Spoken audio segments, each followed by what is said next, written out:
میری سیکریٹری اور میں بھاگ پانچ۔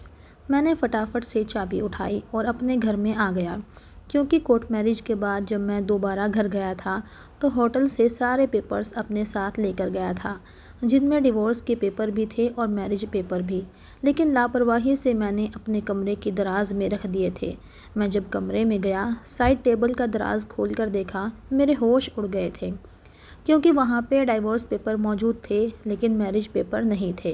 شاید میں جب نیند میں تھا تب پراچی نے ہوٹل کے روم کے دراز سے میرج پیپر نکال کر اپنے پرس میں رکھ لیے تھے اور پھر مجھ سے ڈیورس مانگ رہی تھی۔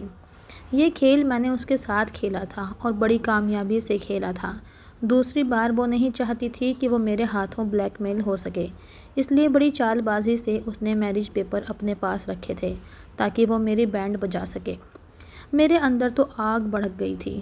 میں نے اپنے ہاتھ کا پنچ بنا کر زور سے دیوار پر مارا تھا۔ شٹ! پراچی، اچھا نہیں کیا تم نے۔ اننت کو گرانا چاہتی ہو، اسے دھمکی دی ہے تم نے۔ چھوڑوں گا نہیں میں تمہیں۔ میرے ساتھ چالاکی کرتی ہو۔ میں نے اسے کال کی لیکن فون ابھی بھی بلاک لسٹ میں تھا۔ میں نے ایک اور سم ڈالی اور اسے کال کی۔ اس نے ایک دم فون اٹھا لیا۔ میں نے کہا، میرج پیپر کہاں ہیں؟ کہنے لگی، میرے پاس ہیں۔ میرا شک بالکل صحیح نکلا، بلکہ شک کیا، مجھے تو 90% یقین تھا۔ بس 10% شک یہ تھا کہ شاید میں نے کہیں اور رکھ دیا ہوگا۔ لیکن اس نے فوراً سے اقرار کر لیا۔ کہنے لگی، کیا سمجھا تھا تم نے؟ بار بار تمہارے ہاتھ کا کھلونا بنوں گی؟ ایک بار تم نے میری عزت سے کھیلنا تھا، کھیل لیے۔ دوبارہ میں تمہیں چھونے کی بھی اجازت نہیں دوں گی کہ تم مجھے ہاتھ بھی لگا سکو۔ شرافت سے مجھے ڈیورس دے دو، ورنہ میں تمہارے ساتھ کیا کروں گی تم سوچ بھی نہیں سکتے۔ تمہارا باپ صرف ایک بڑا بزنس مین نہیں بلکہ بڑے بڑے نیتاؤں کے ساتھ اچھے تعلقات ہیں ان کا ایک نام ہے سماج میں، ایک عزت ہے۔ اگر میڈیا کے سامنے میں نے وہ میرج پیپر دکھا دیا نا، اننت، تم کہیں کے نہیں رہو گے۔ میں نے کہا، تم ایسا کچھ نہیں کرو گی۔ کہنے لگی، ڈیورس دو مجھے۔ میں نے فون بند کر دیا اور اپنا سر پکڑ کر بیٹھ گیا۔ میں سوچ بھی نہیں پا رہا تھا کہ میں کیا کروں اور کیا نہیں۔ تبھی میرے کمرے کا دروازہ نوک ہوا۔ میں نے کہا، کون ہے؟ دروازہ کھولا اور میری ممی کھڑی تھیں۔ کہنے لگی، تمہارے پاپا بلا رہے ہیں۔ یہ سن کر تو میری جان نکلی تھی کہ کہیں اس بیوقوف لڑکی نے میرے باپ سے کچھ نہ کہہ دیا ہو۔ اس سے میں کوئی بھی امید کر سکتا تھا۔ میں نے کہا، میں آ رہا ہوں۔ میں ڈرتا ہوا نیچے آیا تو میرے پاپا کہنے لگے، میں نے تمہاری لندن کی ٹکٹ بک کروا دی ہے، وہاں جاؤ اور 5-6 دن میں وہاں کی کلائنٹ سے اچھی طرح میٹنگ کر کے واپس آؤ۔ میری کچھ طبیعت ٹھیک نہیں ہے، اس لیے میں نہیں جا سکتا۔ یہ سن کر میرا اٹکا ہوا سانس واپس آیا تھا۔ میں نے کہا، ٹھیک ہے، میں چلا جاؤں گا۔ کب کی ٹکٹ ہے؟ کہنے لگے، کل کی، جلدی سے اپنی تیاری کر لو۔ میں نے کہا، اوکے ڈیڈ، کرتا ہوں۔ یہ کہہ کر میں اپنے کمرے میں آ گیا۔ میں نے سکون کا سانس لیا۔ میں سوچ رہا تھا کہ اسے ڈیورس دے دینا ہی بہتر ہے، ورنہ پتہ نہیں میرے ساتھ کیا کرے گی۔ میں نے جیسے ہی دراز کھول کر سائن کرنے کے لیے ڈیورس پیپر نکالے، تبھی میری ممی میرے کمرے میں آ گئی۔ میں نے فوراً سے دراز بند کر دیا۔ کہنے لگی، لاؤ میں تمہاری تیاری کروا دوں۔ تمہیں تو ویسے بھی کپڑے رکھنے کی سینس نہیں ہے، سب بکھیر دیتے ہو۔ الماری سے اپنا بیگ نکال کر دو۔ میں نے الماری کھول کے اپنا بیگ نکال کر بیڈ پہ رکھ دیا۔ میری ممی مجھ سے باتیں بھی کرتی رہیں، ساتھ میں کپڑے بھی رکھتی رہیں۔ ساری تیاری انہوں نے ہی کی تھی، میں نے بس بیگ بند کیا تھا۔ کہنے لگی، چلو آؤ، شام کی چائے ساتھ میں پیتے ہیں۔ 3-4 دن سے تم بالکل بھی ٹائم نہیں دے رہے ہو فیملی کو۔ میں ان کے ساتھ باہر چلا گیا۔ پھر چائے کے بعد جو باتوں کا سلسلہ شروع ہوا تو رات کے کھانے پر ہی جا کر ختم ہوا۔ میں کافی تھک چکا تھا، مجھے صبح جانا بھی تھا، اس لیے آتے ہی میں سو گیا۔ صبح اٹھا تو جانے کی افراتفری تھی۔ میں نے بیگ اٹھایا اور لندن جانے کے لیے نکل گیا، لیکن یہاں بھی وہی بے چینی تھی۔ اتنا خوبصورت شہر اور بے تحاشا حسن، میرے مطلب کی ہر چیز تھی، لیکن لگتا تھا کہ کچھ کمی ہے جو میں دیکھنا چاہتا تھا، وہ نہیں ہے۔ رات کو میں کلب چلا گیا۔ انڈیا میں تو میں شراب بھی نہیں پیتا تھا، لیکن لندن جا کر کبھی کبھی کلب میں جا کر 1-2 پیگ بھی لیتا تھا۔ وہاں کی حسین مرمری شارٹس پہننے والی لڑکیوں کے ساتھ ریمپ پر ڈانس بھی کرتا تھا۔ جس پر دل آ جاتا تھا اسے ایک رات کے لیے اپنے فلیٹ میں بھی لے جاتا تھا۔ لیکن آج رات جب میں کلب گیا، نہ تو ڈرنک میں نہ ہی سامنے لڑکیوں میں کوئی دلچسپی نظر آ رہی تھی۔ دل ہی نہیں چاہ رہا تھا کہ ڈانس کروں۔ وہاں کی ایک لڑکی نے میری طرف ہاتھ بڑھایا جو مجھے جانتی تھی، اس کے ساتھ میں نے کئی بار راتیں گزاری تھیں۔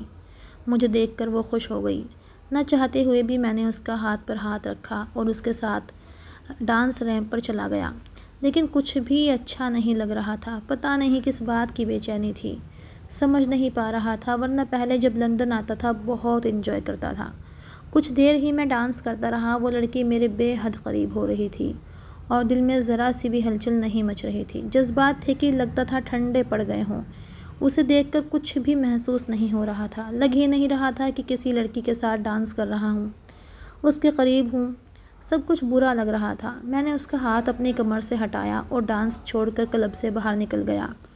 میں نے گاڑی میں بیٹھا واپس اپنے فلیٹ میں آ گیا۔ پتہ نہیں کیا ہو گیا تھا مجھے، میں اپنی کیفیت سمجھ نہیں پا رہا تھا۔ بیڈ پر لا کر میں نے اپنا موبائل پکڑا، واٹس ایپ کھولا، پراچی کا نمبر نکالا۔ دل چاہا کہ اسے میسج کروں، لیکن پھر خوف آنے لگا کہ کہیں وہ ڈیورس نہ مانگ لے۔ پتہ نہیں میں ایک ڈیورس کے نام سے کیوں گھبرانے لگا تھا، حالانکہ مجھے اس کے ساتھ زندگی گزارنا نہیں تھی، صرف بدلہ لینا تھا، اور بدلہ لے بھی چکا تھا۔ بے معنی سی لڑائی تھی، اسے مجھے تھپڑ مارا، میں نے اس کو برباد کر دیا۔ حساب میرے حساب سے تو پورا ہو چکا تھا۔ وہ ڈیورس مانگ رہی تھی تو حق پر تھی، میں کیوں نہیں دے رہا تھا؟ وہ میری سمجھ سے باہر تھا، حالانکہ دینا چاہتا تھا، اس سے کوئی بھی رشتہ نہیں رکھنا چاہتا تھا، لیکن دور نہیں ہو پا رہا تھا۔ دماغ کچھ کہہ رہا تھا اور دل کچھ اور۔ اگلے دن میٹنگ تھی، رات کو بہت کوشش کی جلدی سو جاؤں، لیکن نیند آنکھوں سے غائب تھی۔ اگلی صبح میں نے کلائنٹ سے میٹنگ کی جو کہ کامیاب ہوئی تھی۔ میرا اب یہاں کوئی کام نہیں تھا، حالانکہ پہلے بھی میں کئی بار میٹنگ کے لیے لندن جاتا تھا اور ایک ہفتہ 10 دن رہ کر جاتا تھا، لیکن اس بار دل ہی نہیں لگ رہا تھا، اس لیے میں نے تبھی آنے کی ٹکٹ بنوائی۔ مجھے اس کی بہت یاد آ رہی تھی۔ پھر میں نے سوچا کہ شاید اس کے ساتھ ایک جائز بندھن میں بندھا ہوا ہوں، اس لیے بار بار وہ میرے خیالوں میں آتی ہے، بار بار اس کا خیال مجھے تنگ کرتا ہے۔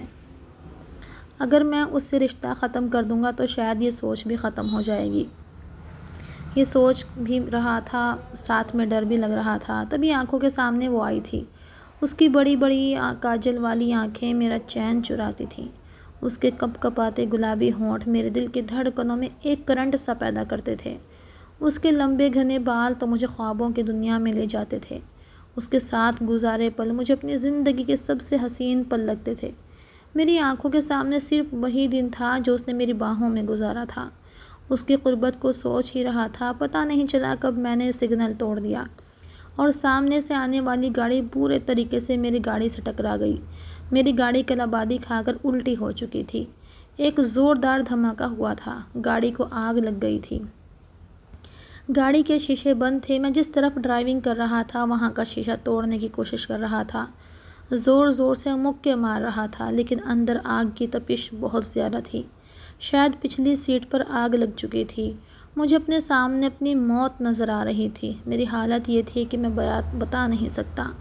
میں کوشش کر رہا تھا کسی نہ کسی طریقے سے شیشے کو توڑ کر باہر نکلوں، کیونکہ دروازہ بالکل پچک چکا تھا، کھولنے کے قابل نہیں تھا۔ میرے سر میں درد کی ٹیسیں اٹھ رہی تھیں۔ میرا سر پھٹ چکا تھا، خون بہہ رہا تھا۔ میرے سر میں درد اور ٹیسیں بڑھنے لگیں۔ میرا شریر بے جان ہو چکا تھا۔ میرا دم گھٹنے لگا، میری سانسیں اکھڑنے لگیں، اور پھر میں اس دنیا سے بالکل بے سدھ ہو چکا تھا۔ جب مجھے ہوش آیا تو میں ہاسپٹل میں تھا۔ میرے سر میں پٹیاں بندھی ہوئی تھیں، درد بھی بہت ہو رہا تھا۔ مجھے ہوش میں دیکھ کر نرس میرے پاس آ گئی، مجھ سے میرا نام پوچھنے لگی۔ میں نے اپنا نام بتایا، پھر میرے ڈیڈ کا نام، میرا ایڈریس۔ میں دھیرے دھیرے سب کچھ بتانے لگا۔ اسے لگا شاید میں اپنی یادداشت بھول چکا ہوں، لیکن مجھے سب کچھ یاد تھا۔ ہوش میں میرے اس وقت اڑے جب مجھے پتہ چلا کہ میں 2 مہینے سے کوما میں تھا۔ میری گاڑی پورے طریقے سے جل چکی تھی، میرے پاؤں اور ہاتھ بھی جل چکے تھے، کمر کا ایک بڑا حصہ بھی جل چکا تھا، لیکن وقت کے ساتھ ساتھ سب زخم بھر چکے تھے۔ میں بے ہوش تھا اور یہاں کوئی نہیں جانتا تھا کہ میں کون ہوں اور کہاں سے ہوں، اور میرے گھر والے کون ہیں اور کہاں ہیں۔ میرے گھر والوں کو یہ خبر ملی تھی کہ میں مر چکا ہوں، کیونکہ ایکسیڈنٹ کا انہیں پتہ چل چکا تھا، اور یہ پتہ تھا کہ گاڑی جل چکی ہے۔ میرے ڈیڈی یہ خبر سن کر برداشت نہیں کر سکے، اس لیے ان کو ہارٹ اٹیک آیا تھا۔ میرے پاس لندن کوئی نہیں آ سکا تھا، کیونکہ سب نے یہی سمجھا تھا کہ شاید میری گاڑی کے ساتھ میں بھی جل کر مر گیا، اس نرس نے مجھ سے میرے ڈیڈ کا نمبر پوچھا اور ان سے کانٹیکٹ کیا۔ جب انہیں میرے زندہ ہونے کا بتایا تو انہیں اپنے کانوں پر یقین نہیں آ رہا تھا۔ بڑے دھیرے دھیرے میں نے ان سے بات کی تھی۔ وہ کہنے لگے، میں فوراً تمہارے پاس پہنچتا ہوں۔ بیماری کی حالت میں بھی میرے ڈیڈ میری ممی میرے پاس بہت جلدی پہنچ گئے تھے۔